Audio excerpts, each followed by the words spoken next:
वर्गीयहरूले वंशीयहरूले चाहिँ बर्बाद पारे भनेर एउटा आरोप लगाउनु भएको छ, किन? मैले आरोप होइन, यो सत्य हो।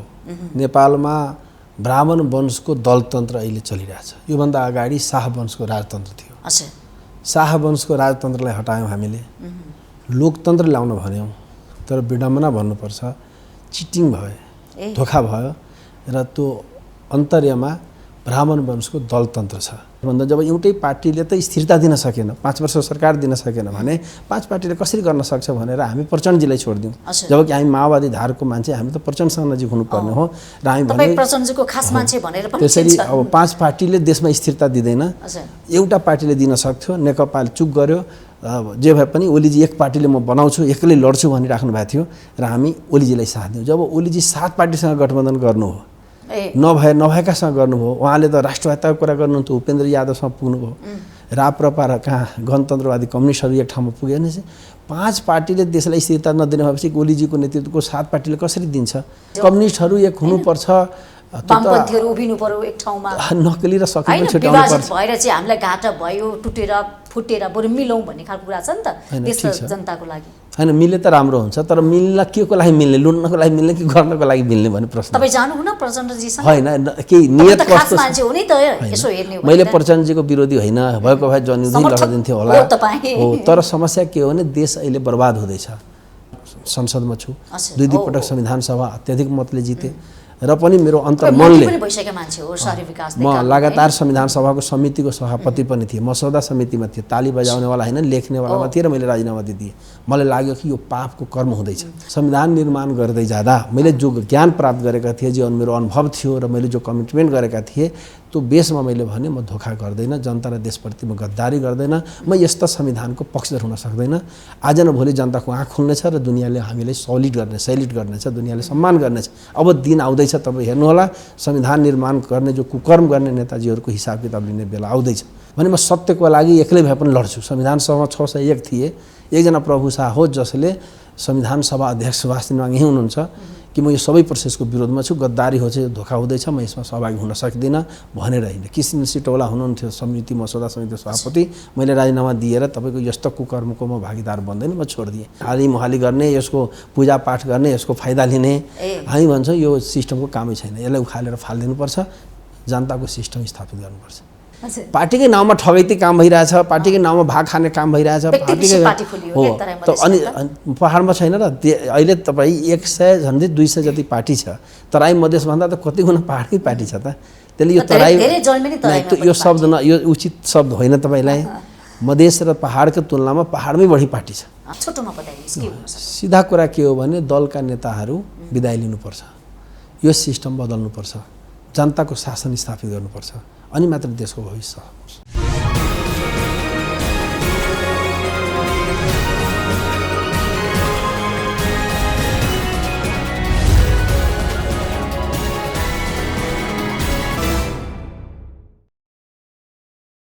नमस्कार, कार्यक्रम आजको सन्दर्भमा स्वागत छ। म सचिता बुढाथोके। सन्दर्भमा आज हामी विशेष गरी आम जनता पार्टीको विषयमा चर्चा गर्दैछौँ। आज हामी आम जनता पार्टीका अध्यक्ष, पूर्व मन्त्री तथा रौतहट क्षेत्र नम्बर 3 बाट स्वतन्त्र उम्मेदवार बनेर चुनाव जित्नुभएका प्रतिनिधि सभा सदस्य प्रभु शाहलाई आजको सन्दर्भमा हामीले बोलाएका छौँ। उहाँको पार्टीको एजेन्डा, रणनीति, विचार, सिद्धान्तको विषयमा पनि चर्चा गर्नेछौँ भने मुलुकको समसामयिक विषय वस्तुमा रहेर पनि हामी संवाद गर्नेछौँ। प्रभु शाह उहाँको राजनीतिक यात्रा हेर्ने भने नेकपा माओवादीबाट सुरु भएर नेकपा एमालेमा केही समय बसेर उहाँ स्वतन्त्र उम्मेदवार बन्दै गर्दाखेरि नयाँ पार्टी आम जनता पार्टी अहिले खोल्नु भएको छ, त्यसको अध्यक्ष समेत रहनु भएको छ। संसदमा खरो रूपमा प्रस्तुत हुने गर्नुहुन्छ प्रभु शाह। उहाँले बेला बेलामा जनताका विषयवस्तु पनि उठान गरिरहनु भएको छ। यिनै समसामयिक विषयवस्तुमा आज हामी प्रभु शाहसँग बहस गर्नेछौँ। आउनुहोस् प्रभु शाहलाई स्वागत गरौँ। स्वागत छ यहाँलाई। धन्यवाद। अब म संसदबाट चर्चा गर्न चाहन्छु। तपाईँ संसदमा खरो रूपमा बोल्ने सांसदको एउटा लिस्टमा पर्नुहुन्छ। तपाईँले केही समय अगाडि मात्रै बोल्नु भएको थियो, यो नेपाललाई खस ब्राह्मण वर्गीयहरूले वंशीयहरूले चाहिँ बर्बाद पारे भनेर एउटा आरोप लगाउनु भएको छ, किन? मैले आरोप होइन, यो सत्य हो। नेपालमा ब्राह्मण वंशको दलतन्त्र अहिले चलिरहेछ। योभन्दा अगाडि शाह वंशको राजतन्त्र थियो। शाह वंशको राजतन्त्रलाई हटायौँ हामीले, लोकतन्त्र ल्याउन भन्यौँ, तर विडम्बना भन्नुपर्छ चिटिङ भयो, धोका भयो र त्यो अन्तर्यमा ब्राह्मण वंशको दलतन्त्र छ। खालि दलतन्त्र भए त केही समस्या छैन, सत्तामा मात्र ब्राह्मण वंश भएको भए त केही समस्या छैन, किनकि विभिन्न वंशले विभिन्न कालखण्डमा शासन गरेका छन्। नेपालमा ब्राह्मणहरूले शासन मात्र गरिरहेको छैन, नेपालले नै पुरै निचोडिरहेको छ। मैले अस्ति पनि यो संसदमा बोलेँ, तपाईँ आँखाले यसो बजारमा गएर हेर्नुहोला, सामान्य तल सबभन्दा तल केमा बर्बाद गरे जस्तो लाग्छ तपाईलाई? जो बर्बादै गरे भन्नुभएको छ, सकाफी पारे भने शासन गर्नेहरूले राज्यका विभिन्न निकायमा हुन्छन्। त्यो जति पनि राज्यका विभिन्न निकाय छन् त्यसमा ब्राह्मण छन्, त्यसमा कुनै कन्फ्युजन नबस्नु होला। चाहे राष्ट्रपति होस्, चाहे मेजर मन्त्रालय हो, चाहे सेनापति हो, चाहे प्रहरीको प्रमुख हो, सुरक्षा निकायका प्रमुखदेखि लिएर न्यायालयदेखि लिएर राज्यका सम्पूर्ण अङ्ग निकायहरूमा नेतृत्व र हावी वर्ग र कम्युनिटी छ भने त्यो ब्राह्मण छ। त्यति मात्र भए त करिब करिब पचाउन सकिन्थ्यो।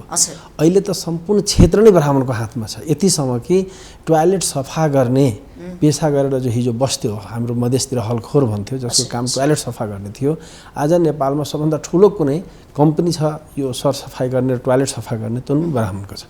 यतिकै पानी पुर्याउने त्यो सामान्य काम, लुगा धुने काम जो त्यहाँको धोबीहरूले गर्थे, आज ब्राह्मणले त गर्छ। सबभन्दा ठुलो कपडा धुने फ्याक्ट्री जातीयताको कुरा अहिले सुन्दै जानु, म तपाईँले सुनाउँछु। त्यो द्वन्द्व भने होइन, जो यथार्थ छ। जस्तो यहाँ फर्निचरको पसलहरू कुनै नेवारको हुन्थ्यो या कुनै लोहारको हुन्थ्यो मधेसको मान्छेको, आज त्यो पसलको मालिक सबभन्दा ठुलो फर्निचर पसल कसको छ भने कुनै ब्राह्मणको नाम आउँछ। सुन चाँदीको दोकान कुनै बेला नेवारको हुन्थ्यो कि त मधेसकै मान्छेको हुन्थ्यो। उद्योग धन्दाहरू कि त तिनीहरूकै हुन्थ्यो, नेवारको हुन्थ्यो या मारवाडीहरूको हुन्थे। आज उद्योगपतिमा सबभन्दा ठुलो टप उद्योगपति को हो, व्यापारीमा सबभन्दा ठुलो व्यापारी कौन हो, उत्पादनकर्तामा कुनै आजकल त सैलुन कम्तीमा मधेसीहरू सैलुन खोल्थ्यो, तर अबको डेटमा काठमाडौँमा सबभन्दा ठुलो ब्युटी पार्लर कसको छ, सबभन्दा ठुलो मसाज केन्द्र कसको छ, सबभन्दा ठुलो सैलुन कसको छ भन्नु भने ब्राह्मणको आउँछ। कवाडहरू मधेसीको बुझ्छ दुनियाँले, कवाडी भनेपछि मधेसी, कवाडको सरदार सबभन्दा ठुलो कवाडका मालिक को हो भने ब्राह्मण आउँछ। बैंक कसको हो भने साउ महाजनले पहिले ऋणको कारोबार गर्थ्यो, सबभन्दा ठुलो ब्याङ्कर को हो भने ब्राह्मणको नाम आउँछ। सबभन्दा ठुलो कुनै फर्म छ, कृषि फर्महरू, कृषि त जनजातिहरूले गर्थे, मधेसीहरूले गर्थे, ब्राह्मणहरूले कृषि पेसा खासै गर्दैनथ्यो। आजको डेटमा सबभन्दा तरकारी खेती गर्ने कुनै ठुलो फर्म छ भने यो त राम्रो कुरा हो नि त, मैले भनेकै छैन नि, मैले नराम्रो भनेकै छैन। ब्राह्मणले सम्पूर्ण क्षेत्र क्याप्चर गरे, सम्पूर्ण क्षेत्र क्याप्चर मात्र गरेको, कब्जा गरेसम्म पनि ठिकै थियो। नेपालमा अङ्ग्रेजले पनि शासन गरे, के अरे राणाले पनि शासन गरे, राजाले पनि शासन गरे। यिनीहरूले शासन गर्थे, पैसा भएको भएर नेपालैमा राख्थ्यो। ब्राह्मणहरू त लुट्ने र विदेश पठाइदिरहेछ। समस्या यहाँनिर भयो सजिताजी। म फेरि भन्छु, अङ्ग्रेज र मुसलमानमा फरक थियो। मुसलमानहरूले इन्डियाभरि राज गरे, जनताको शोषण गर्थ्यो, लुट्थ्यो र इन्डियामै राख्थे, कुनै मुगल राजमा लाँदैन थियो। अङ्ग्रेजहरूले बेलायत लान्थे, नेपालमा शाह वंशले नेपालमै राख्थे, ब्राह्मण वंशले विदेश लान थाले। काठमाडौँमा कुन टफ मान्छे छैन जसको विदेशमा घर छैन? 10 लाख जति अनुमान गृह मन्त्रालयले भन्छ, 10 लाखमा 8 लाख ब्राह्मण विदेशमा छ भनेपछि तिनी देशका सम्पूर्ण क्षेत्रमा क्याप्चर गर्ने, सबै क्षेत्रको दोहन गर्ने र नेपालमै त्यो पैसा नराख्ने। त्यो पैसा कहाँ पुर्याइदिने? विदेशमा पुर्याइदिने। काठमाडौँमा टप घरहरू छ, त्यसका मालिक नेपालमा छैन। त्यसका मालिक कोही क्यानाडामा होला, कोही अमेरिकामा होला, कोही विकसित देशहरूमा छ। किन नेपालमा बस्दैन? नेपालमा लुटेर नेपालमै राखेको भए त ठिकै हुन्थ्यो होला। तिमीले नेपालमा राख्यो, यहाँ लुट्यो, यहाँ राख्यो, यहीँ कहीँ न कहीँ काम लाग्छ भने नेपालमा कहाँ छ? विदेश लगिदिरहेछ। यतिसम्म भाडा पनि छोडिरहेछ हैन। काठमाडौँमा कुनै घरमा त लुट्ने काम चाहिँ खस भ्रमणबाट भयो। जो शासनमा सबै छ, मैले भने नि टोयलेट वालाको पनि पेसा खोजिदियो, लुगा धुनेको पनि पेसा खोजिदियो, गाई पालन गर्नेको पनि पेसा खोजिदियो। कसले खोजिदियो? हिजो त ब्राह्मणले भन्थ्यो हलो जोत्नु हुँदैन, ब्राह्मणले सरसफाइ गर्नु हुँदैन, यो शूद्रको काम हो भन्नेहरूले सबै पेसा गर्नुहुन्छ। कसैको छोड्दिएन, कसैको कभार त कम्ती छोड्दिएन। कुरा हुन्छ नि, समानताको कुरा हुन्छ यसमा। राज्य प्रयोग गरे के तपाईलाई म भन्छु, मैले गर्नै हुँदैन भने हैन, तर राज्यको प्रयोग गरेर खोज्न मिल्छ।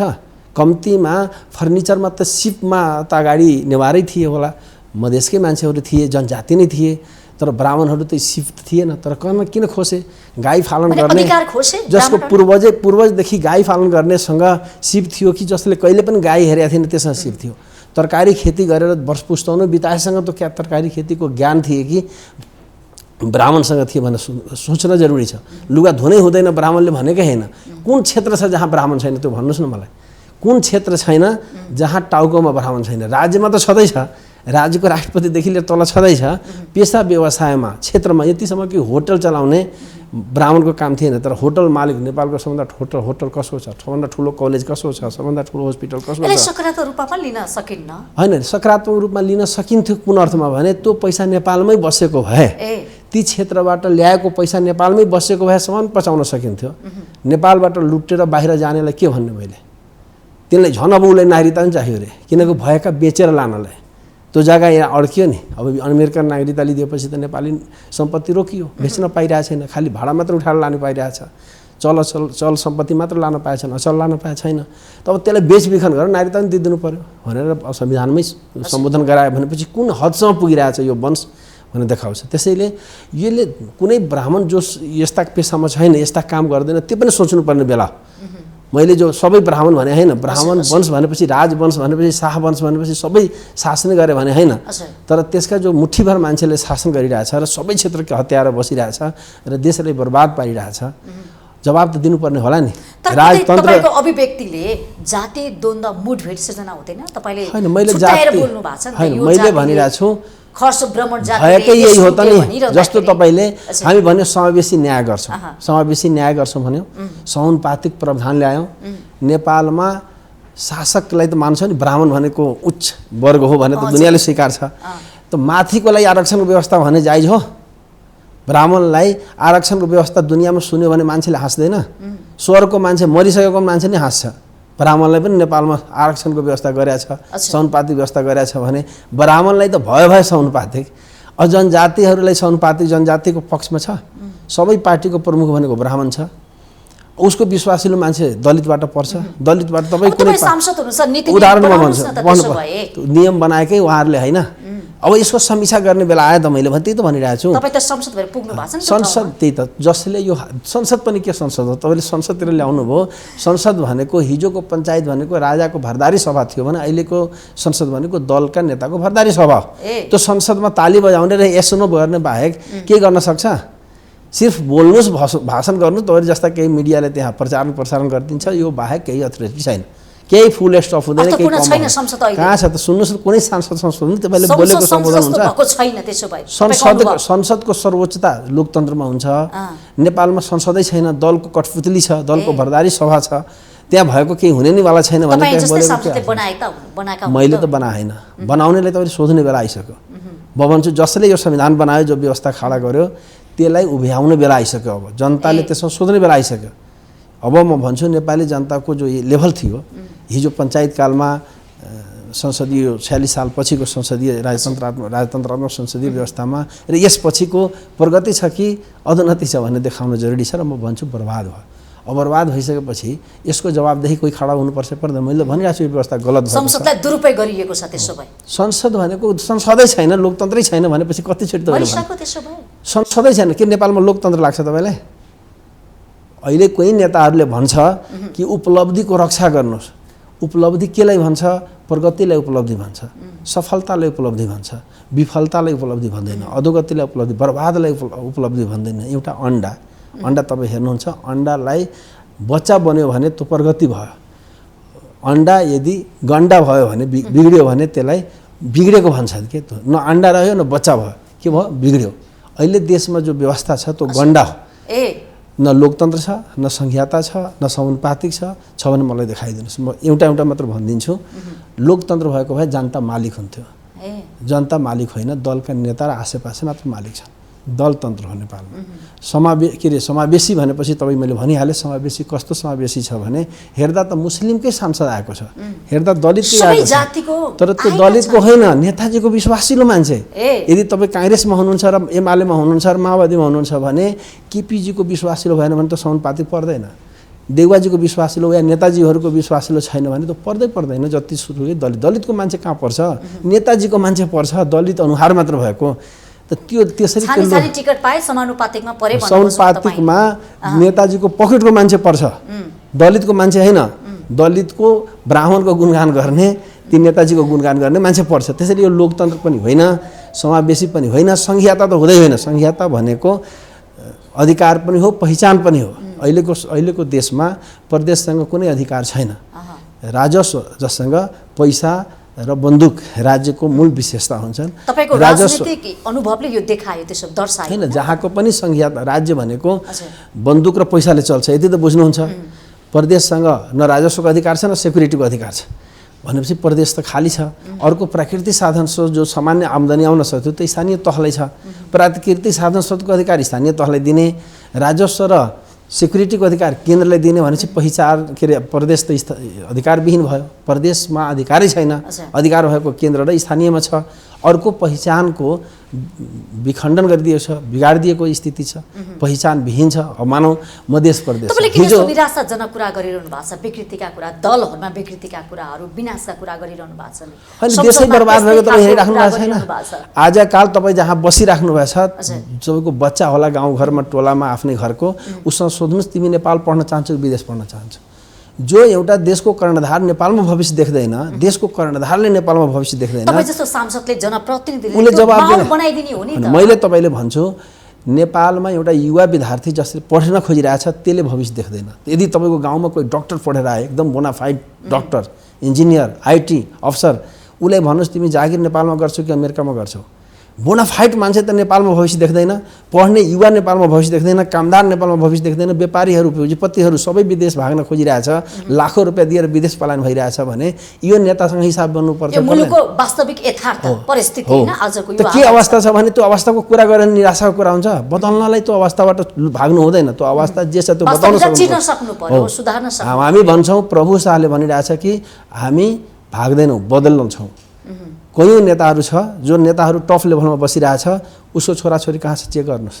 हाम्रो यस्तो प्रवृत्ति छ कि विदेशमा बस्ने नेपालको अवसर प्रयोग गर्ने, सहरमा बस्ने गाउँको अवसर प्राप्त गर्ने, गाउँमा मेयर लड्ने यरमा बस्ने, वाडाको अध्यक्ष बन्ने सहरमा आएर बस्ने, विदेशमा बस्ने नेपालको अवसर प्राप्त गर्ने। यो प्रवृत्ति राख्दासम्म नेपाल बन्दैन र यी वर्गहरू अहिले हालिमहाली गरिरहेछ। त यो कुरालाई गर्दैमा निराशा हुने होइन, यसलाई बदल्नलाई यो कुरा गर्नै पर्छ। रोग छुपाएर कहिले पनि निको हुँदैन। त्यसको लागि तपाईले पार्टी पनि खोल्नु भएको छ हैन? स्वतन्त्रबाट चुनाव जित्नुभयो, रोहतक क्षेत्र नम्बर 3 बाट। तपाई यसभन्दा तपाईको राजनीतिक यात्रा माओवादीबाट सुरु भयो, माओवादीमा लामो समय तपाईले बिताउनु भयो, एउटा प्रभावशाली नेताको एउटा परिचय पनि तपाईले पाउनु भएको छ। फेरि नेकपा एमालेमा जुन एकता भयो नेकपा, त्यसमा तपाई फेरि ओलीजी समय बस्नुभयो। मङ्सिर 4 को निर्वाचनमा फेरि तपाईले छोडे स्वतन्त्रबाट निर्वाचित भएर जनताले तपाईलाई शुभकामना दिए जिताएर तपाईँ पठाउनु भयो। अनि फेरि पछि तपाईँले अब स्वतन्त्र भन्दा पनि पार्टी खोल्नु पर्यो भनेर अहिले आम जनता पार्टी भन्ने खोल्नु भएको छ, त्यसको अध्यक्ष हुनुहुन्छ होइन? हो। तपाईँले म भनौँ अलिकति यसलाई कोट्याउन जरुरी छ। नेकपा जुन बेला थियो, हामी नेकपाको एकता बन्नुपर्छ, प्रचण्डजी र केपीजीको एकता रहनुपर्छ, वीर जय वीरू जस्तै दोस्ती हुनुपर्छ भन्ने मान्छेहरू थियौँ। फुट्नु हुँदैन पार्टी भन्नेवाला थियौँ। जब हाम्रै पार्टीका मान्छेहरू देउवाको पछाडि लागे, दुई अध्यक्ष प्रणालीकै पक्षपोषण गर्न थाले, त्यसपछि हामी ओलीजीले नै उपयुक्त ठान्यौँ। ओलीजीसँगै हामी साथ दियौँ। जब एमाले माओवादी बिउत्यो र ओलीजीले पुरानो विधान बिउताउनु भयो एमालेको, त्यसपछि हामी एमाले पनि रहेनौँ, माओवादी पनि रहेनौँ। हामी नेकपा नै हुनुपर्थ्यो। नेकपाको निरन्तरता भयो भने म स्वीकार्छु, नेकपाको निरन्तरता नहुँदा म स्वीकार्दिनँ भने एमालेमा पनि गएनौँ हामी। विधान अधिवेशन पछि जब एमाले एकताको निरन्तरता भन्यो, लोगो ल्यायो एक नेकपावाला, अनि मात्र म एमालेमा जोडेको कुरा स्मरण गर्न जरुरी छ। र हामी के भनिया थियो भने 5 दलीय गठबन्धन जब एउटै पार्टीले त स्थिरता दिन सकेन, 5 वर्ष सरकार दिन सकेन भने 5 पार्टीले कसरी गर्न सक्छ भनेर हामी प्रचण्डजीलाई छोडिदियौँ।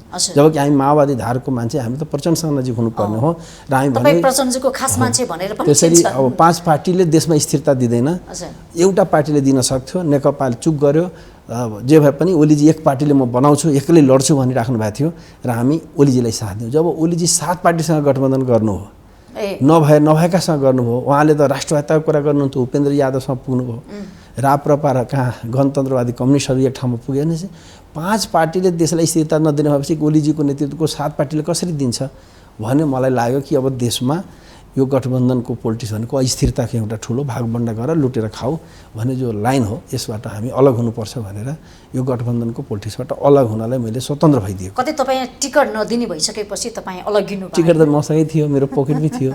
टिकट नदिएर म अलग भएको होइन, पद नपाएर पनि अलग भएको होइन, कुनै सम्मान नपाएर पनि अलग भएको होइन।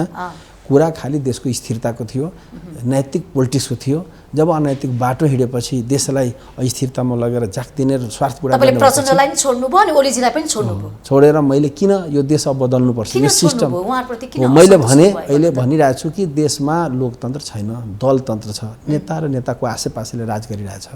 राजनीतिकमा फाइदा छ। कुनै समय तपाईँ विचार गर्नुहोला, कुनै योभन्दा अगाडिको समयमा पोलिटिक्स गर्ने त्यति इन्ट्रेस्ट थिएन, जागिर गर्न पनि धेरै इन्ट्रेस्ट थिएन।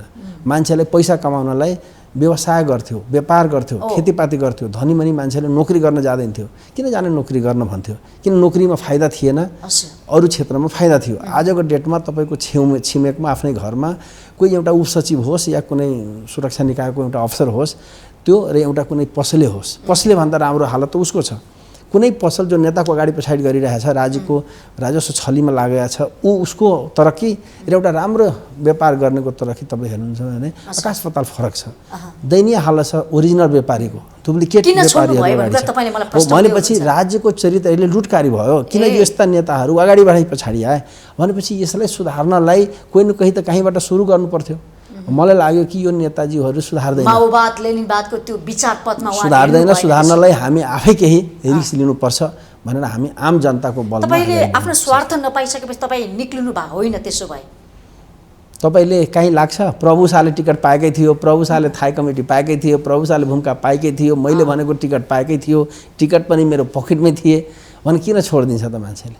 छोड्ने भनेको देशको चिन्ताले हो, देशको स्थिरताले हो, नैतिक पोलिटिक्सले हो। मलाई लाग्यो कि ओलीजीले कम्युनिस्टको भोट लिएर काङ्ग्रेसको सरकार बनाउने, काङ्ग्रेससँग मिलेर अर्कोको सरकार बनाउने यो नैतिक पोलिटिक्स हुन्छ? गणतन्त्रवादी राजतन्त्रसँग मिल्ने, संघीयता विरोधी संघीयतावादीसँग मिल्ने, यसलाई नैतिक पोलिटिक्स भन्छ? यो त अनैतिक दिशामा जो देश गइरहेछ, जसको कारण देश बर्बाद भइरहेछ, यसलाई रोक्ने भनेको त कहीँबाट सुरु गर्नै पर्थ्यो। फेरि प्रचण्डजीले अहिले भन्नुभएको छ, आजको सन्दर्भमा चर्चा गर्ने भने आजभोलि उहाँले वामपन्थीहरू एक हुनु पर्यो होइन, नेकपा एकताको पनि चर्चा गरिरहनु भएको छ। तपाईँ फेरि फर्किने हो कि के छ विचार? तपाईँलाई म के भन्छु भने कम्युनिस्ट भने हिजो कुनै बेला कम्युनिस्ट भनेको गरी खाने वर्ग, कम्युनिस्ट भनेको श्रमजीवी वर्ग, कम्युनिस्ट भनेको गरिबको पार्टी, कम्युनिस्ट भनेको साँचो कुरा गर्ने, कम्युनिस्ट भनेको भौतिकवादी भन्ने हुन्थ्यो। अरू पार्टी भनेको गरी खाने, अध्यात्मवादी, झुट कुरा गर्ने, शोषणको पक्षपोषण गर्ने भन्ने हुन्थ्यो। आजकल कम्युनिस्ट र काङ्ग्रेसको विभेद रहेन, उस्तै हो। त्योभन्दा पनि खतम। काङ्ग्रेसबाट छाटिएको व्यापारी आए एमालेमा, एमाले पनि छाटिएको व्यापारी माओवादीमा आए र 63 यता तपाईँ हेर्नुहुन्छ नि कम्युनिस्टको बिना सरकारै छैन। कुन सरकार छ जहाँ कम्युनिस्ट पार्टी छैन भने? अब कङ्ग्रेस, कम्युनिस्ट यो पार्टी त्यो पार्टी कुनै अब रङ रहेन, सबै कम्पनी जस्तो भयो। दल एन्ड कम्पनी भन्छ नि, जसरी सेयर अनुसारको बेनिफिट लिने, चाहे त्यो अध्यक्ष कोही होस्, अर्कै पक्षको अध्यक्ष भए पनि, सञ्चालक भए पनि तपाईँको लगानी अनुसार सेयर पाइहाल्नुहुन्छ भनेपछि अहिले सत्ता पक्ष प्रतिपक्ष पनि रहेन। कुनै बेला थियो कि प्रमुख नेताहरू एक ठाउँमा लड्थ्यो, एउटा हार्थ्यो एउटा जित्थ्यो। आजकल त ठुलो नेतासँग अर्को ठुलो नेता लड्नै हुँदैन, मिलिजुली सबै जित्ने हो, सबै लुट्ने हो। यस्तो प्रवृत्ति आयो कि कोही पनि एकछिन पनि बाहिर हुन, हारेपछि ल्याइहाल्ने, मनोनित गरेर भए पनि, चुनाव गरेर ल्याए पनि ल्याइहाल्ने, किनकि मिलेर लुट्नु छ। मिलेन भने पोल खोलिदिन्छ भनेपछि यस्तो देशमा प्रतिपक्ष र सत्तापक्ष पनि नहुने, मिलिजुली लुट्न थालेपछि स्थिति के हुन्छ देशको? त्यसैले म के भन्छु भने देशलाई बदल्नलाई, देशलाई बचाउनलाई, जनताको निराश हुनबाट रोक्नलाई र एउटा उज्जवल भविष्य देखाउनलाई हामीले रिस्क लिया। त्यो कम्युनिस्टहरू एक हुनुपर्छ भन्दै हुन्छ त उहाँले। कम्युनिस्ट र काङ्ग्रेस मात्रै रहेन, मैले भनिसकेँ। दलका नेता र आसेपासेहरू शासक भए र बाँकी सबै आम जनता शासित भए। हिजो राजा भनेको राजा र पञ्चहरू शासक थिए, दल र जनता शासित थिए। त्यसको बिचमा काङ्ग्रेस भनेको शासक थिए, कम्युनिस्टहरू भनेको शासित थिए। आज कम्युनिस्ट काङ्ग्रेस स्थिति रहेन। कम्युनिस्टको मैले भनेकै छैन, जो व्यवहारमा चेन्ज आउँछ नि, तपाईँ जस्तो हुनुहुन्थ्यो बच्चामा, अहिले जमानमा त चेन्ज भयो भने चाहिँ हिरोको परिवेश आज छैन। हिजो माओवादी भनेको त पुरै बदलाव गर्ने भन्ने पार्टी थियो, किसान मजदुरको लागि नयाँ सत्ता ल्याउँछु भने प्रचण्डजीको आह्वानमा प्रचण्डजीलाई नहेर्दै हामी कुदे होइन, मर्न तयार हुने, मार्न तयार हुने, जे पनि गर्न तयार हुने मान्छेहरू हौँ भनेपछि आज यो स्थिति सिनारी छैन नि। तपाईँ जो हेरिराख्नु भएको छ कम्युनिस्ट बिना जुन कुन काण्ड छ जहाँ कम्युनिस्ट छैन, कम्युनिस्ट विहीन कुनै काण्ड छ देशमा, कुनै अपराध छ, त्यसले कम्युनिस्ट काङ्ग्रेसको अब चर्चा नगरे फाइदा हुन्छ। किनकि सबै दल भनेको शासक हो, नेपालमा दलतन्त्र छ, दलमा पनि ठुलो दलहरू शासक भए, एप्रोच नभए कारण शासित भए। प्रचण्डजी त बेला बेलामा त यही शब्द बोलिरहनु हुन्छ नि त, कम्युनिस्टहरू एक हुनु पर्यो, आउनुहोस्, कम्युनिस्टहरू एक हुनुपर्छ, वामपन्थीहरू उभिनु पर्यो एक ठाउँमा, नक्कली र सकिलो छुट्याउनु पर्छ। भएर चाहिँ हामीलाई घाटा भयो, टुटेर फुटेर बरु मिलौँ भन्ने खालको कुरा छ नि त देश जनताको लागि। हैन मिले त राम्रो हुन्छ, तर मिल्न के को लागि मिल्ने, लुन्नको लागि मिल्ने कि गर्नको लागि मिल्ने भन्ने प्रश्न। तपाईँ जानुहुन्न प्रचण्डजीसँग? हैन केही नियत कस्तो मान्छे हो नि त, यसो हेर्ने हो। मैले प्रचण्डजीको विरोधी होइन, भएको भए जन्मदिन लगाइदिन्थ्यो होला हो, तर समस्या के हो भने देश अहिले बर्बाद हुँदैछ। त्यसलाई जोगाउनलाई यही परिवेशबाट, यही व्यवस्थाबाट, यही प्रणालीबाट, यो ढङ्गबाट हुँदैन। हुन्छ तपाईलाई लाग्छ कि देशमा स्थिरता हुन्छ? जब सरकारै स्थिर हुँदैन त देशलाई कसरी स्थिर गर्छ? कुनै प्रदेश आज बनिरहेछ, अर्को 4-5 महिना नहुँदै 5 वर्ष यो सरकार जान्छ भन्नु भएको छ। 5 वर्ष त पहिला नेकपाको सरकार त गएन त के जान्छ यो सरकार? तपाईलाई विश्वास लाग्दैन? कहाँ लाग्छ तपाईले जहाँ 5 वर्ष चल्नुपर्ने हो नगरपालिकाहरू, गाउँपालिकाहरू, त्यो त 5 वर्ष कचिङ्गलको वडा बनिरहेछ भने प्रदेश र केन्द्र त कहाँ 5 वर्ष कसरी कुन कोर्सले चल्छ? तपाईँ कुनै पनि प्रदेश र केन्द्र कहीँ पनि 5 वर्ष पहिला पनि चलेन, यसपालि पनि चल्दैन। त्यसैले अहिले त झन् 6-6 महिना 1 वर्षमा कोर्सको सम्भावनाहरू तीव्र गतिमा बढिरहेको सन्दर्भमा देश निराश हुनु, जनता निराश गर्ने काम जुन नेताजीहरूले गरिरहेछ, जसले यो संविधान निर्माण गरे, मैले संविधान निर्माण गरिराख्दा मैले भनेको थियो यो ठुलो जनताप्रति धोका गर्दै हुनुहुन्छ तपाईँहरू। यो जनता र देशलाई डुबाउने यो संविधान व्यवस्थाको काम छैन भनिराख्दा कयौँले दीपावली गरिरहेको थिए, कयौँले कालो बनाइरहेको थिए। मैले भनेको थिएँ यो न मधेसीको पक्षमा छ, न यो पहाडीको पक्षमा छ, यो लुट्नेहरूको पक्षमा छ, देशलाई बेचेर भाग्नेहरूको पक्षमा छ, नेपाली जनताको भविष्य बन्दैन। आज त्यही पुष्टि भयो त, मलाई त गौरव छ यो विषयमा। म 63 सालदेखि लगातार संसदमा छु, 2 पटक संविधान सभा अत्याधिक मतले जिते र पनि मेरो अन्तर्मनले म लगातार संविधान सभाको समितिको सभापति पनि थिएँ, मसौदा समितिमा थिएँ, ताली बजाउनेवाला होइन लेख्नेवालामा थिएँ र मैले राजीनामा दिएँ। मलाई लाग्यो कि यो पापको कर्म हुँदैछ, यो पापको कर्म हो, पापको कर्मको भागीदार हुनु हुँदैन। त्यही मैले भने संविधान निर्माण गर्दै जाँदा मैले जो ज्ञान प्राप्त गरेका थिएँ, जो मेरो अनुभव थियो र मैले जो कमिटमेन्ट गरेका थिएँ त्यो बेसमा मैले भने म धोका गर्दैन, जनता र देशप्रति म गद्दारी गर्दैन, म यस्ता संविधानको पक्षधर हुन सक्दैन। आज न भोलि जनताको आँख खुल्नेछ र दुनियाँले हामीलाई सैल्युट गर्नेछ, दुनियाँले सम्मान गर्नेछ। अब दिन आउँदैछ, तपाईँ हेर्नुहोला संविधान निर्माण गर्ने जो कुकर्म गर्ने नेताजीहरूको हिसाब किताब लिने बेला आउँदैछ। त्यसैले यस्ता गलत संविधान बनाएर देशलाई गुमराह बनाउने, गलत सिस्टम बनाएर देशलाई बर्बाद गर्ने हिसाब किताब लिने बेला आउँछ। तपाईँ एक्लै हिँड्ने, त्यसो भए नफर्किने प्रचण्डजीसँग व्यक्तिको चर्चै गरेका छैन। यदि प्रभु शाहले मैले भने अहिले त छोडिदिनुहोस्, जुन बेला म मान्छेले तपाईँहरू जस्ता पत्रकारले एमालेमा हुनुहुन्छ प्रभु शाह, त्यो बेला त ओलीसँग सोध्नुहोस् न, म एमालेमा थिएँ। जब म बालुवाटारमा गएँ र उहाँले पुरानो विधान बिउत्याउनु भयो, पुरानो एमालेको विधान बिउत्याउनु भयो, मैले भने यो पुरानो विधान माओवादी चिन्दैन र म माओवादीबाट परित्याग गरेर एमाले आउन चाहन्न, त्यसैले म तपाईँको एमाले छैन। यदि तपाईँ एमाले पुरानो नेकपाकै नयाँ नाम हो भनेसम्म स्वीकार्न सकिन्छ र एमाले तपाईँ पुरानो एमाले हो भने म त्यसमा होइन भनेर बस्ने मान्छे।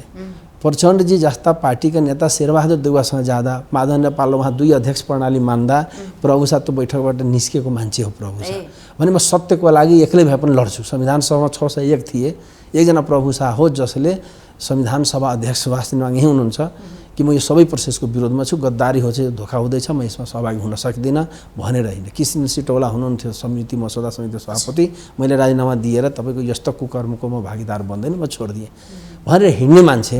अहिले म जसरी स्वतन्त्र बन्दी, चुनावको मुखमा कोही स्वतन्त्र हुन्छ? त्यसलाई पागल भन्छ क्या मान्छेको आँखाले हेर्ने हो भने। तर प्रभु शाहले भन्यो यो जायज हो, किनकि म गठबन्धन, अपवित्र गठबन्धनको हिस्सा बन्न सक्दिनँ, देशको स्थिरताको म भागीदार बन्न सक्दैन, बरु स्वतन्त्रै भएर जनताको आवाज बन्न सक्छु। त्यस्तातिर म हिँड्छु। आज न भोलि आँख खुल्छन् जनताको, दुनियाँले बुझ्नेछन् र देशमा बदलाव सम्भव हुनेछ। तर आम जनता पार्टीको चर्चा गर्ने हो भने तराई मधेसमा धेरै पार्टी भयो नि त, व्यक्ति विशेष पार्टी खोलियो। मैले भनिरहेको छु अरू पार्टी भनेको होइन, मैले भने नै हाम्रो पार्टी मैले भनिसकेँ 2 सोचको पार्टीहरू छन्। एउटा भनेको मैले भने तपाईँले म फेरि भने मैले त्यहाँ कन्फ्युजन नराख्नु होला।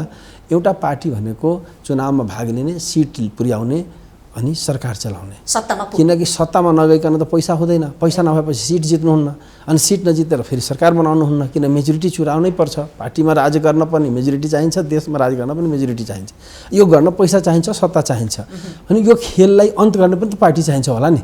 यो खेलमा लाग्ने एउटा पार्टी भयो, यो खेललाई इन्ड गर्ने एउटाको पार्टी भयो भने हाम्रो पार्टी भनेको यो खेल तमासा जो गरिरहेछ, लुट मचाउने अनि संसद पुर्याउने अनि सरकार चलाउने भन्ने कुराको कोर्सको विरोधी पार्टी हो। मैले यो खेललाई उखाडेर फाल्ने पार्टीभन्दा फरक छ तपाईको पार्टी। मैले यो सिस्टमहरुलाई मैले भने एउटा भनेको यो सिस्टम भित्रै राज गर्नेवाला भयो, यो सिस्टमलाई नै हालिमुहाली गर्ने, यसको पूजापाठ गर्ने, यसको फाइदा लिने। हामी भन्छौँ यो सिस्टमको कामै छैन, यसलाई उखालेर फालिदिनुपर्छ, जनताको सिस्टम स्थापित गर्नुपर्छ भनेपछि विपरीत सोच भएपछि उस्तै पार्टी किन भन्नुहुन्छ? उस्तै पार्टी नै होइन होइन जनता यस्तो हुन्छ। तपाईँले पार्टी होइन पार्टी त धेरै छ त, यस्तै ठगैती पार्टीबाटै भइरहेछ त पार्टी हुनु पर्दैन। पार्टीकै नाउँमा ठगैती काम भइरहेछ, पार्टीकै नाउँमा भाग खाने काम भइरहेछ, पार्टीकै हो त। अनि पहाडमा छैन र अहिले तपाईँ 100 झन्डै 200 जति पार्टी छ।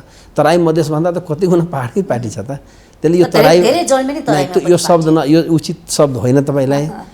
मधेस र पहाडको तुलनामा पहाडमै बढी पार्टी छ र झन् काठमाडौँमै बढी पार्टी छ। तपाईँ निर्वाचन आयोगको डाटा राखेर हेर्नु होला, 25 गुणा बढी होला। तराईमा जति पार्टी छ त्योभन्दा 25 गुणा निर्वाचन आयोगमा दर्ता गराएको पहाडका पार्टीहरू छन्। त्यसले यो तराई मधेसको सवाल होइन, सवाल दलतन्त्र। दल मार्फत राज गर्न भएपछि मान्छे दलै बन्न चाहन्छ नि।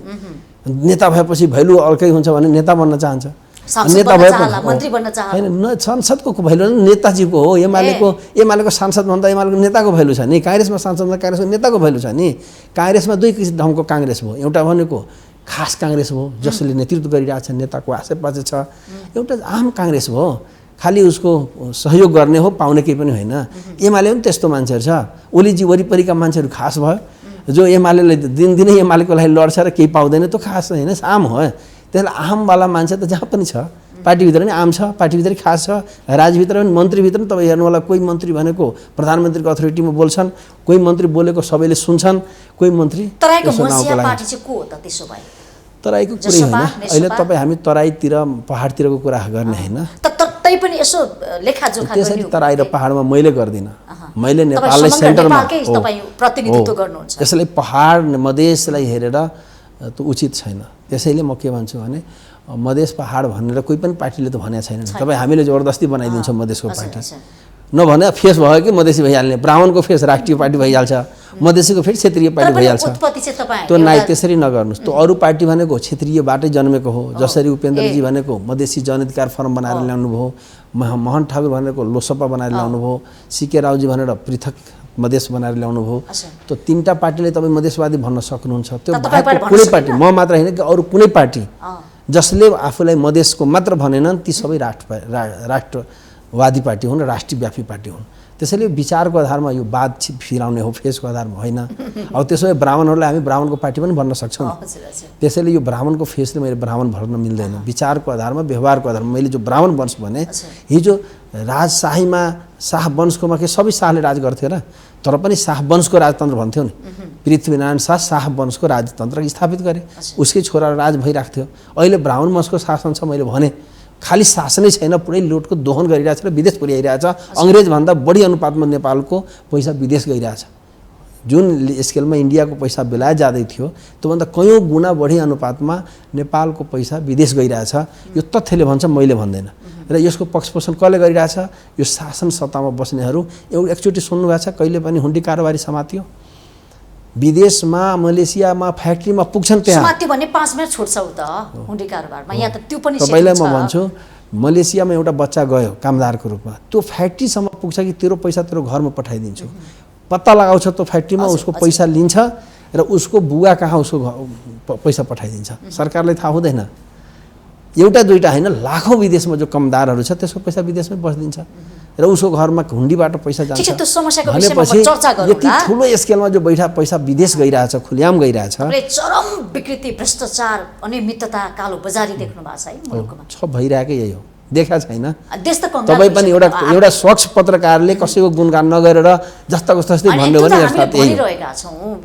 यो विकृतिबाट यो सङ्कटबाट कसरी मुक्ति पाउने भन्ने सोचिरहेका छौँ। म एकदिन विकल्प खोजेका छौँ नि हामी। सन्ताजी म भन्छु एकजना मधेसको एउटा मधेसवादी सोचको व्यक्ति म कहाँ भेटेँ र उसले भन्यो कि मधेसको अथोरिटी मधेसको स्तर पञ्चायत काल र यो कालको तुलना गरेर मलाई सुनाए। हिजो पञ्चायत कालमा 22 जिल्लालाई मधेस भन्थ्यो, छठको छुट्टी 22 जिल्लामा हुन्थ्यो। आजकल मधेस प्रदेश 8 जिल्लामा छ, 22 जिल्लाको पहिचान 8 जिल्लामा आयो, सीमित भयो। उसले भन्यो प्रगति भयो कि घाटा भयो भने मैले यसलाई त घाटै भन्न मिल्छ। अर्को उसले भन्यो कि पञ्चायत कालमा 2/3 आर्थिक योगदान तराईबाट मधेस के अरे पहाडमा हुन्थ्यो, यति सम्पन्न थिए। आज पहाडभन्दा तल आयो मधेस, यो प्रगति छ कि दुर्गति छ भन्यो, मैले स्वीकारेँ। उहाँले भन्यो कि हिजो अञ्चल 14वटाको अधिकांश अञ्चल सदरमुकामहरू तराईमा थिए, राजकीय एप्रोच हुन्थ्यो, जिल्ला सदरमुकाम एक ठाउँमा थियो, मधेसकै हालीमहाली चल्थ्यो। आज जिल्लाको सदरमुकाम पनि मधेसीको हातमा रहेन, अञ्चल सदरमुकाम त छँदै छैन, अब प्रदेश सदरमुकाम अन्तै गयो। नेपालगञ्जको मान्छे अब अन्त जानुपर्छ, हिजो नेपालगञ्ज जानु पर्थ्यो। राजविराजको मान्छे अन्त जानुपर्छ, हिजो राजविराज जानु पर्थ्यो।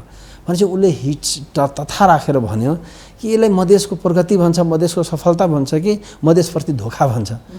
मैले भने तथ्यले त धोका नै भन्छ भने तपाईँले धोका भन्नुहोस् न त, यो हाम्रो प्रगति होइन। अन्डाबाट बच्चा बनेकोलाई प्रगति भन्छ, अन्डाबाट गन्डा भएर खराब भएलाई यसलाई दुर्गति भन्छन्। मधेसको पनि दुर्गति गरे मधेसी दलका नेताहरू, नेपाललाई दुर्गति गरे नेपालका नेताहरू। तपाईँले यसको बारेमा बोल्नुहोस्, यही हो जायज कुरा भने। तथ्यले त यही भन्छ त, मैले के भन्नु त अर्को? के मधेसमा मानव सूचकाङ्क बढेकै छ त? के मधेसमा आय स्रोत बढ्यो त? प्रति व्यक्ति आम्दानी बढ्यो त? हिजोभन्दा धन किन बढ्यो? के मधेसी जनताले योगदान गरेका थिएन? दाइजो प्रथा आजको दिनसम्म छ, त्यहाँ हेर्नुहोस् न, महिलाहरू कुटिन्छन्, धेरै हिंसाहरू पनि छ अहिले पनि। भनेपछि यति ठुलो योगदान गरे, जस्तो म तपाईँले सुनाउँछु, 18 खरबको बजेट छ नेपालको, 18 खरबको बजेट छ। यसलाई 753 पालिका, देशको 18 खरबको बजेटलाई 753 पालिकामा बाँड्यो भने 2 अरब 30 करोड पर्छ एउटा पालिकामा। आफ्ना पालिकामा एकचोटि विचार गर्नु होला, त्यति पैसा गइरहेछ कि छैन? केन्द्रको खाली पैसा। यदि प्रदेशको बजेटलाई हामी हेर्ने हो भने मध्य प्रदेशको अहिलेसम्मको होल बजेट एक ठाउँमा जोड्ने हो भने 2.5 खरब रुपियाँ पर्छ। 136वटा पालिका छ, सबै पालिकामा बाँड्नु हो भने एउटा वार्डमा 20 करोडभन्दा बढी पर्छ। 120 माने कम्तीमा 20 करोड एउटा वार्डमा काम भएको भए कति पुग्थ्यो कति पुग्थ्यो? आज तालाबन्दी लगाएको छ गृह सञ्चार तथा त्यो कानुन मन्त्रालयमा। तपाईँ पूर्व माओवादी पनि हुन्छ, यो प्रसङ्ग मैले किन जोडेँ भने नि, जनयुद्धका शहीदहरूले जुन 3 लाख दिने भनेको थियो नि, त्यो नपाएको भन्दै अहिले प्रदेशका ती गृह मन्त्रालयमा तालाबन्दी गरेका छन्। त्यो एउटा कुरा भयो। तर जेनरल मैले भन्छु, दलितको घर बनाउन, दलित गरिबहरूको घर बनाउन जनता आवास कार्यक्रम अहिलेसम्म झन्डै 6 अरब रुपियाँ गयो। यदि घर बनाउने हो भने 17-18 हजारको घर बन्नु पर्थ्यो, तर अहिलेसम्म 5,000 पनि घर बन्न सकेन। भने यस जवाब यसको जवाब उपेन्द्रजीले भन्न दिनुपर्छ पर्दैन कि मैले यो दलितप्रति अपमान गरेँ, अनर्थ गरेँ। अहिलेसम्म कहिले थारू जनजाति मन्त्री भएन, दलितहरू मन्त्री भएन, बल्ल अहिले महिला भएको, न त महिला पनि योभन्दा अगाडि 5 वर्षमा फुल मन्त्री कहिले भएन। भनेपछि समावेशीका दिन दहाडै बलात्कार भएको हेर्दा कसरी मान्छे चित बुझाउने भन्ने प्रश्न आउँछ भने मधेस जो 8 जिल्ला छ। त्यसैले म तपाईँले के भन्छु भने अहिले देशमा लुट चलिरहेछ, दलीय लुट, नेताहरू बेइमानी भइएका छन्। तिनीहरू खालि अब बनाउनेतिर त कसको चिन्ता छ? जो मन्त्री बनिरहेको छ उसले लागेछ 6 महिनापछि म हटिहाल्छु, अलिकति इम्प्रेसन दिने हो, अलिकति लुट्ने हो भने हिँड्ने। 1 महिना भयो भने नत्र तपाईँलाई म भन्छु भौतिक पूर्वाधारकै कुरा गर्ने हो भने हिजो पञ्चायत कालमा जो राजमार्गहरू बने त्यो 50 मिटरको चौडाइमा बने, उसको 50 मिटरको चौडाइमा बनेको थियो पहिलाको सडकहरू। जति चाहे महेन्द्र राजमार्ग होस्, पृथ्वी राजमार्ग होस्, जुन पनि राजमार्गहरू, उसको चौडाइ कम्तीमा 50 मिटर थियो, 150 फिट थियो। तर आज जति पनि हुलाकी सडकदेखि लिएर मध्य पहाडी सडक बनिरहेछ त्यो 12 मिटरको बनिरहेछ। हिजो पञ्चायत कालमा गाडी कम हुँदा, त्यति सवारी साधनको लोड नहुँदा फराकिलो सडक बन्ने, यति बेला सडकहरू खाउ पकाउ बनाउने, यो ठुलो अपराध के हुन्छ? आज बनाउने भोलि तोड्ने, योभन्दा ठुलो अपराध के हुन्छ? आजको डेटमा यी दलबाट निकास विकास सम्भव छ कि छैन? दल तन्त्रबाट, यो दल तन्त्र र यी नेताहरूबाट अब देशको भविष्य व्यवस्थाबाट पनि छैन। यदि देशको भविष्य कसैले अलिकति चिन्ता छ भने यी नेतालाई विदाई गर्नुपर्छ, यो सिस्टमलाई विदाई गर्नुपर्छ। त्यो सकिन्छ, सक्नै पर्छ। यदि देश बनाउने हो भने देश बनाउने हो, तपाईँभित्र थोरै पनि देश बनाउने इच्छा आम छ जनता भने पार्टीले केही करेक्सन गर्न सक्छ? होइन, गर्नै पर्छ। त्यसैको लागि त हामी नयाँ स्टेप सुरु गर्यौँ। तपाईँले सुशासनको कुरा गर्नुभएको छ, समृद्धिको कुरा गर्नुभएको छ, नारा छैन सम्भव छैन, सम्भव छ, त्यो गर्नै पर्छ र गर्नुपर्छ र हुन्छ। त्यो पनि मैले भन्छु जो पनि नेपालप्रति दया राखेर नेपालप्रति भाग्ने टिक्दैन भन्छन् कि अब तपाईँ पार्टी फेरि कोहीसँग विसर्जन हुन्छ भन्ने खालको अड्कलबाजी हुन थालिसक्यो। होइन, त्यस्तो त होइन। हामी एउटा मिसनमा अगाडि बढिरहेछौँ, त्यो मिसनमा हामी धेरै साथी खोजिरहेछौँ। मैले भने जो तपाईँको पार्टी चहल पहल छैन, तपाईँले मैले फेरि रि गरेँ, तपाईँले लाग्यो होला, त्यसरी नसोच्दिनु न। तपाईँले लागेर यसरी भनिदिँदा प्रभु शाहले बनाएको पार्टी जति आकर्षण कसैको छैन। केलाई आकर्षण भन्नुहुन्छ कि मन्त्रीको गाडी झुलाउन लागेर सबभन्दा बढी छ, कहाँ देखिराख्नु भएको छैन भनेर त्यति त भन्थ्यो। म टिकट छोडेर लड्दा पनि प्रभु शाह कहाँबाट जित्छ भन्दा पनि जिते त, त्यो पनि म गठबन्धनबाटै लडेँ हो। त्यसैले म भन्छु त्यो जिते होइन, गठबन्धनसँगै चुनाव लडेँ। एमालेको त उम्मेदवार त्यहाँ थिएन, छत्ताको पनि उम्मेदवार थिएन, त लड्यो को मसँग त नि? यदि गठबन्धन मलाई जसरी बाहिर जो न्युजमा आयो कि गठबन्धनले सपोर्ट गर्यो, गठबन्धनले सपोर्ट गर्ने भए त मसँग मेरो क्षेत्रमा त खाली हुनुपर्ने होइन र? मेरो क्षेत्रमा जनमतको उम्मेदवार थिएन, रविजीको उम्मेदवार थिएन, राप्रपाको उम्मेदवार थिएन, छत्ताको उम्मेदवार थिएन, सूर्यको उम्मेदवार थिएन। त भने यिनीहरू उम्मेदवारै थिएन, उनका मान्छे पनि उम्मेदवार थिएन भने त लडाइँ कोसँग भयो त नि? प्रश्न आउँछ नि। प्रभु शाहसँग लड्यो को? अनि गठबन्धन लडे, गठबन्धनका केही नेताले साथ पनि दिए र अरू प्रतिपक्षी एमाले छत्ताले मेरो पुरै विरोधमा लागे, त्यो पनि यथार्थ हो। सबै लाग्दा पनि हामी जनताले साथ दियो, जिताए। त्यसमा गठबन्धनका केही नेताको साथ रह्यो, यो कुरालाई हामी तपाईँ बुझ्न जरुरी छ। तर गठबन्धनको साथ रहेको भए त्यहाँ उम्मेदवारै हुँदैन थियो, त्यो पनि विचारणीय प्रश्न हो। मैले त्यतातिर पनि जान चाहेन। मैले यति भन्न चाहिरहेको छु कि देशलाई बनाउने हो भने अहिलेको समकालीन जो नेताजीहरू छ या दल छन् या यो अहिलेको व्यवस्था हो, यसलाई राखेर देश उन्नति प्रगति हुँदैन। त्यसलाई रोक्न, त्यसलाई बदल्न हामी यो पार्टी बनाएको हौं। पार्टीको भविष्यको चर्चा गरौँ न। फेरि मैले भने, फेरि तपाईले म भने जुन बेला म एक्लै संविधान सभामा थिएँ, माओवादी पार्टीबाट म चुनाव जितेको थिएँ र म भने माओवादीले धोका दिँदैछ, सबै यो संविधान सभामै ठुलो जनताप्रति घात हुँदैछ, यस व्यवस्थाले देशको तरक्की गर्दैन, म यसको साक्षी बस्न सक्दैन, म यसमा सहभागी हुन सक्दैन भनेर लिखित मौखिक राखेर म निस्केको मान्छे। कहिलेकाहीँ सत्य एकजनासँग हुन्छ, त्यो सत्यले दुनियाँलाई लिड गर्छ हो। सत्यले दुनियाँले जितेको छ, फेरि जित्छ, किन असत्य कहिले पनि जित्दैन, सत्य नै जित्छ र सत्य कहिलेकाहीँ एकजनासँगै नै हुन्छ, बिस्तारै बढ्दै जान्छ। आजको डेटमा म 1/601 मा एकजनाले भनेको थियो यो संविधान गलत बन्दैछ, अब बच्चालाई सोध्नुहोस् कि यो सिस्टम काम लाग्दैन भनिरहेको छैन। अनि यो कुरा त मेरो बढ्यो त। अब त्यति बेला मसँग के शक्ति थियो र म एकजना सांसद थिएँ। मैले भने म नेकपाबाट पनि अलग हुँदा न प्रचण्डजीसँग लागेन, म ओलीसँग लागेँ, म एक्लै भने मैले एमाले पनि छैन, मैले भने म क्वेसन लाग्दैन भनेको थिएँ। मैले सुन्नुभयो होला, भर्खर मैले त्यसको व्याख्या गरेँ। भनेपछि हिजो एक्लै हुँदा त स्ट्यान्ड लिइरहेको थिएँ, मसँग त एउटा पार्टी छ, मसँग एउटा राम्रो पार्टी छ। हिजो त पार्टी पनि थिएन, म एक्लै थिएँ, म चुनाव लड्दा एक्लै लड्दिएँ र पनि जितेँ भने अहिले मसँग पार्टी भएको बेलामा चाहिँ बलियो हुँदैन र? अहिले नेपाली जनताको हिम्मत बलियो हुन्छ जब हाम्रो पार्टी जति जति बलियो हो। कार्यकर्ता मात्र होइन, आम जनता नै हाम्रो हो। जब आम जनताको लाइन तपाईँ लिनुहुन्छ तपाईँसँग आम जनता हुन्छ। यो आम जनता पार्टी भनेको अब यो कम्युनिस्ट पार्टी हो कि गैर कम्युनिस्ट पार्टी हो, के हो त, कस्तो पार्टी हो? आम मैले भनिसकेँ कि हिजो शासक र शासित भनेको राजतन्त्रमा राजा शासक थिए, प्रजा शासित थिए। अहिले दलका नेता र शासक छ, त्यसका आसेपासेहरू र बाँकी शासित छ, चाहे ऊ कम्युनिस्ट हो चाहे काङ्ग्रेस होस्। हामी शासितका पार्टी छौँ, आम जनताका पार्टी छौँ। आम जनता भन्ने बित्तिकै पहुँच नभएका, शासन सत्तामा एप्रोच नभएका नपुगेकाहरू मात्र छन्। तिनका पार्टी भनेको ओरिजिनल कम्युनिस्ट त्यहीँनिर हुन्छ नि। कि कम्युनिस्ट भनेको वर्गीय सङ्घर्षलाई मान्छन् र समाज बदलावलाई मान्छन् हो। त हामी भनेको आम भनेको पहुँच नभएका, थिचिएका, दाबिएकाहरूको पार्टी भएपछि अरू कम्युनिस्ट भन्दा त ओरिजिनल यही कम्युनिस्ट हो नि। ओलीको कम्युनिस्ट भन्दा प्रचण्डको कम्युनिस्ट उहाँहरू त शासक हुन् त, उहाँहरूको के समस्या छ र? अहिले ओलीजी आफूलाई प्रतिपक्ष भन्नुहुन्छ, भन्नाले मान्छेले त्यही भन्छ। तर हिजोको बेला जस्तो संसदीय व्यवस्था छैन। 761 वटा अहिले राज्य छ, सरकार छ, कम्तीमा 1/3 बजेट त उहाँकै हातमा गइरहेछ नि। संसदको सभामुख हुनुहुन्छ धेरै ठाउँमा, राष्ट्रिय सभाको अध्यक्ष हुनुहुन्छ, पुरै ब्युरोक्रेटमा उहाँको प्रभाव छ, सिक्युरिटी निकायमा प्रभाव छ, न्यायालयमा उहाँको प्रभाव छ, संवैधानिक निकायमा उहाँको प्रभाव छ। 753 मा 1/3 सरकारको प्रमुख एमालेकै छ भने यो होल भागबाट मैले भने जसरी सेयर अनुसार बेनिफिट लिन्छ त्यस्तै उहाँहरू सबैले दलको हैसियत अनुसार दलको सिट अनुसार तपाईँको तर हामी ठुलो पार्टी हौँ, हामी ऐतिहासिक पार्टी हौँ, हामीसँग जनता छन् भनेर उहाँले भजन गाइरहनु भएको छ नि त। त्यही अनुसारको भाग पनि देखाइराख्नु छ। तपाईँहरूको त सानसानो पसल हो रे के तपाईँको जुन आम जनता पार्टीमा यो पसल कहाँ कहिलेसम्म चल्छ? चल्दैन। चल्छ। त्यो टाइपले तपाईँलाई म भन्छु कुनै बेला ओलीजी पनि पसल जस्तै थियो झापामा, तर आज देशभरि छायो। जब राम्रो गर्यो देशभरि छायो, नराम्रो गर्दा फेरि उही झापामा जान्छ। प्रचण्डजी कुनै बेला रोल्पाको 4-5 जिल्लामा प्रभाव थियो, देशभरि बढ्यो। जब राम्रो कर्म गर्यो देशभरि बढ्यो, कुकर्म गरेपछि खम्चिन्छ। कुनै पार्टी उपेन्द्रजी पहिला सामान्य एउटा क्लबबाट सुरु गर्नुभयो, एउटा फर्मबाट सुरु गर्नुभयो र एउटा पार्टीको रूपमा जानुभयो।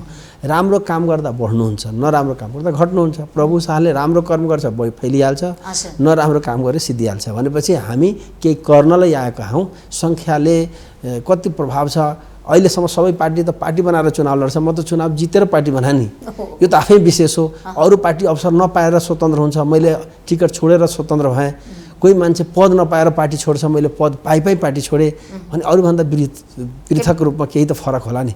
उद्देश्य विचार मूल्य मान्यता के छ तपाईँको पार्टीको? मुख्य कुरा देश बदलाव नै हो। मुख्य कुरा देश र जनता नै हो। आज देश र जनताको भविष्य उज्जवल बनाउन, भविष्यलाई सम्बोधन गर्न आज भविष्यविहीन भएका छन्। नेपाली जनता निराश छन्। नेपालमा उज्यालो हेरिरहेको छैन। विदेशतिर जानुहोस्, तपाईँ अस्ट्रेलियामा भाषा बुझ्दैन, अमेरिकाको भाषा बुझ्दैन, संस्कृति मिल्दैन, तर पनि त्यही हाम फाल्न भन्छ। पुरा सीमाबाट लुकेर हतकडी लगाएर अमेरिकन बन्न चाहन्छ। पुरा घर जमिन जग्गा बेचेर घुस दिएर अमेरिकन बन्न चाहन्छ। योभन्दा दुर्भाग्य अवस्था के हुन्छ? तपाईको पार्टीले के आशा जगाउन सक्छ? उज्यालो दिन सक्छ?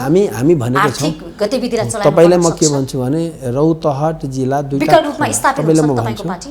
अब यो कसरी फेथ गर्ने भने त व्यवहारले नै होला नि। त छ नि है तपाईलाई। मैले लिएको विचार र मैले खेलेको भूमिका नै मेरो विश्वासको आधार हो। मैले लिएको विचार मैले भनिसकेँ। आम जनता अहिले शासित छन्, देश अहिले बर्बाद भइरहेछ, जनताको भविष्य उज्यालो छैन, त्यसलाई उज्यालो बनाउने हाम्रो दृष्टिकोण छ भने यो विचारको पाठ आफ्नो ठाउँमा छ। मैले विगतको हिस्ट्री हेर्ने हो भने प्रभु शाह म रौतहटको एउटा बोर्डरसँग जोडिएको ठाउँमा जन्मेँ। मेरो क्षेत्र पनि त्यहीँनिर छ। बकैया र बागमतीबाट पीडित जिल्लामा पर्छ रौतहट। मानव विकास संस्थामा पछाडि भएको ठाउँ हो। हरेक हिसाबले पछाडि परेको ठाउँमा हामी पोलिटिक्स सुरु गऱ्यौँ। त्यहाँबाट म सांसद लगातार जितिरहेको छु। त्यो जित्नु भनेको त केही भएरै होला। स्वतन्त्र भएर उठ्दा पनि तपाईले जित्नु भएको छ। जिते भनेपछि मैले आफूले गरेको कर्म त नजिकको मान्छेले चिन्छ नि। तपाईले राम्रो या नराम्रो जति तपाईको नजिकको मान्छेले चिन्छ, बाहिरको मान्छेले चिन्दैन। भने मलाई त त्यहीको नजिकले मान्छेले चिन्छ। र मैले गरेको काम जब माओवादीले गाउँबाट सहर घेर्न भन्थ्यो, गाउँबाट सामन्त लखेट्ने भन्थ्यो र कयौँ मान्छेहरू गाउँबाट छोडेर सहरतिर गए, गाउँ उजाड भएको छ। हामी भन्यौँ गाउँलाई सहर बनाउँछौँ। हो, हामी भन्यौँ गाउँलाई सहर बनाउँछौँ। जुन बेला प्रभु शाहले भन्थ्यो कि ढाब भनेको खोलाको किनारको गाउँहरू, यो ढाबमा सहर बन्छ भन्दा यो प्रभु शाह नि कति महत्त्वकांक्षी कुरा गर्छ। यहाँ सहर हुन्छ र मेरो गाउँ एउटा सानो टोल हो, त्यहाँबाट झन्डै 80 जना मान्छे गाउँ छोडेर वीरगञ्जमा घर बनाएर बसिरहेको थिए। गाउँमा जग्गा बेच्ने मैले भने त्यो गाउँबाट बाहिर जाने मान्छेलाई पस्ताउने बनाइदिन्छु, बाहिर सहरभन्दा अझ राम्रो त्यो गाउँ हुन्छन् भन्दै मैले त्यसलाई विकासको सुरु गरेँ। कुनै बजेटको बलमा होइन, मेरो राजकीय पद पनि कहिले प्राप्त भएन, भएको मन्त्री पनि 5-6 महिला मन्त्रीको कुनै भ्यालु हुँदैन। आम जनताको बलमा मैले कन्सेप्ट दिएँ र आज रौतहटमा एउटा विकासको मोडेल खडा भयो र सहरको एउटा प्रारूप खडा भयो कि सहर सम्भव छ। यदि प्रभु शाहले पद नहुँदा, पावर नहुँदा, एउटा जनताको प्रेमले, जनताको मद्दतले जब म गर्न सक्छु। मेरो क्षेत्रमा मात्र 300 किलोमिटर सडक खोलियो। 10 मिटर चौडाइ भएको सडक 300 किलोमिटर बिना मुआवजा बिना बजेट खोलियो। मैले कन्सेप्ट दिएँ दुनियाँलाई। मिडियाले सुनिरहेछ, हो दुनियाँले सुनिरहेछ। त्यति सडक खोलेँ मैले र दुनियाँलाई त फेरि गएर तपाईँ जस्ता रिपोर्टरले मेरो गएर पुरा पोल खोलिदिनु भने राम्रो हुन्थ्यो। दुनियाँले आँखा खोल्थ्यो। हो, गर्नुहुन्न। तपाईँलाई यो राष्ट्रिय मिडियाले प्रभु शाहको पक्षमा राम्रो हुने कुनै पनि प्रचार गर्दैन, नत्र नेपालको सबभन्दा ठुलो ब्रान्ड प्रभु शाह हुन्थ्यो। मेरो क्षेत्रमा मेरो श्रीमती मेयर छिन्, मेरो नगरपालिकामा लगातार अत्यधिक मतले जित्छिन्। 55% मतले सबै पार्टी एकातिर लाग्दा पनि जितिन्। त्यो कुरा कहिले पनि आउँदैन मिडियामा। कसरी भइरहेछ कहाँ त्यहाँ किन मान्छेले त्यति एउटा मधेसको एउटा महिला पहिले चुनाव जित्यो फेरि दोस्रो पल्ट पनि अझ अत्याधिक मत ल्याएर जित्छन् गठबन्धन हुँदा पनि जित्छन् भने कहिले मिडियामा सुन्नुभएको छ? जनताको विश्वास तपाईले सुन्दैन किनकि मिडिया पनि उस्तैको हातमा छ। तपाईँले भनेको मैले भने राज्य मात्र होइन जति पनि मिडियामा माथिल्लो निकाय होइन ब्राह्मणकै छ। जति पनि नेपालको थापित मिडिया छ त्यसको ठुलो हिस्सामा अत्याधिक हिंसा र नेतृत्वदायी हिंसामा ब्राह्मण त्यो हिसाबले पनि नबुझौँ हामीले गरिरहेका तर हामी भनिरहेका छौँ कि प्रभु शाह तपाईँले 63 सालदेखि लगातार सांसद छ यसको बारेमा रिपोर्टिङ गरेर दुनियाँलाई बताइदिनु पर्दैन? दुनियाँले देखाइदिनु पर्छ नि। किन मैले भनेको शिक्षामा मैले के बदलाव गरेँ स्वास्थ्यमा मैले के बदलाव गरेँ पूर्वाधारमा मैले के बदलाव गरेँ कृषिमा मैले के गरेँ मैले यतिसम्म भन्छु कि त्यो कुरा छोडिदिनु संसदमा उठाएको स्ट्यान्ड छोडिदिनु। मैले आफ्नो भूमिकाले किन सांसद भनेको खालि सरकारी बजेटले पैसाले काम हुँदैन। मैले गाउँलेहरूलाई सम्झाएको थिएँ तिमीहरू छठमा घाटघाटमा लाखौँको खर्च गर्छौ के पैसा दिन्छ सरकारले? दुर्गा पूजामा यति पैसा खर्च गरिदिन्छौँ सरकारले पैसा दिन्छ? हाम्रा पूर्वजहरूले ठुल्ठुला बाँध लगाउँथ्यो बकैया नदीमा बाँध लगाएर सिँचाइ ल्याउँथ्यो कुन बजेट थियो त्यति बेला भने मैले दुनियाँलाई सम्झाएँ कि हामी आफ्नै रगत पसिलाले विकास गर्न सक्छौँ भनेर मैले भने दुनियाँलाई र हाम्रो जनताहरू त्यहाँको आदरणीय जनताहरूले साथ दियो। साथ नदिएको भए यति किलोमिटर सडक बिना मुआब्जाले निकाल्न गाह्रो थियो। ठिक छ अब हामीले देशको अहिले हालतको विषयमा चर्चा गरिरहँदाखेरि अब हामीले यसबाट त छुटकारा पाउनु पर्यो नि। अब निकासाको बाटो निष्कर्षको बाटो चाहिँ छोटोमा बताइदिनुहोस् के हुन्छ? सिधा कुरा के हो भने दलका नेताहरू बिदाय लिनुपर्छ यो सिस्टम बदल्नुपर्छ जनताको शासन स्थापित गर्नुपर्छ अनि मात्र देशको भविष्य उज्जवल हुन्छ। यो विशेष संवादको लागि जुन समय दिनुभयो त्यसको लागि धन्यवाद। धन्यवाद। हजुर कार्यक्रम आजको सन्दर्भमा हामीले बोलाएका थियौँ आम जनता पार्टीका अध्यक्ष प्रतिनिधि सभा सदस्य पूर्व मन्त्री समेत रहनुभएका प्रभु शाहलाई उहाँसँग विशेष गरी उहाँको पार्टीको विषयमा अनि मुलुकको समसामयिक विषयवस्तुमा रहेर बहस गर्यौँ। कार्यक्रमबाट म पनि बिदा हुन्छु। माउन्टेन टेलिभिजन HD हेर्दै रहनुहोला। नमस्ते।